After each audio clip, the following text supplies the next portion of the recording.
This part of the Sculpto video introduction is about the set calibration. The set calibration is the distance from the build plate. Hopefully you shouldn't need to do this very often. The reason why the set calibration is important is specifically the first layer.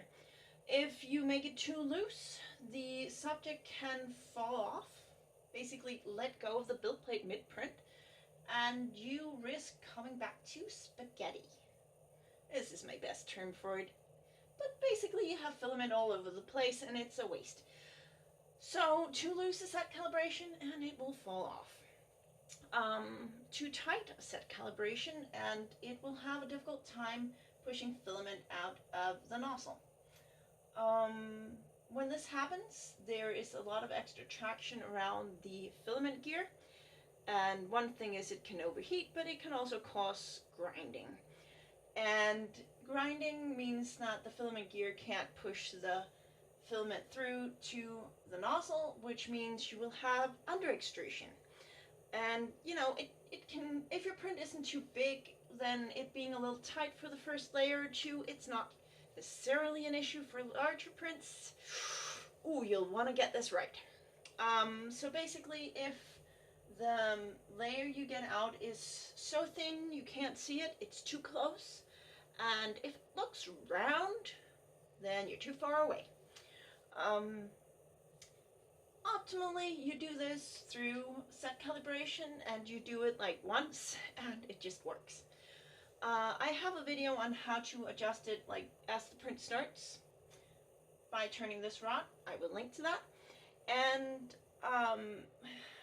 honestly, I don't remember the last time I set calibrated because, I mean, I have them just about right.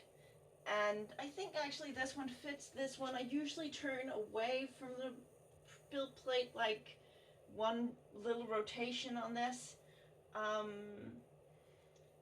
And well, you know, take the choice you want. But I just find it very bothersome starting a print and then having to cancel it because the set calibration is off, then doing the set calibration, and then restarting the print. It's sort of annoying, so, you know, the quick fix is turning this rod. I don't know if it's good for the printer, but, you know, it's a 3,000 krona printer. I mean, basically it's a toy, right? Toys break sometimes. Mine hasn't yet. I'm happy. Another thing about the set calibration, or that people often talk about, you know, as a, is this a set calibration, is it something else? If you have areas of your print lifting off while others stay on, then you may have like a slightly tilted build plate or something. So if you're looking at the first layer and one part is pressed down, the other is very raised, you have another issue to look into. It's not necessarily your set calibration. If your first layer looks fine all over, you know, all edges of the print, but at some point you see part of it lifting, not all of it, just part of it, then this is called warping.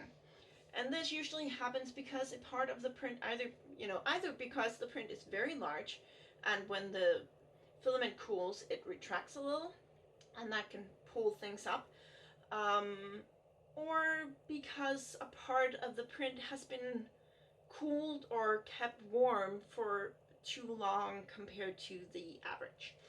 Now this can happen, say, if it's somewhere drafty, if you have like a fan, or if you have an open window, if it's a place that people walk by a lot, this can happen. It doesn't always, but it can. This is one of the reasons why I have mine in a cabinet. There are some disadvantages to that. It has to do with the filament gear overheating a little bit. But I don't have any prints lifting off.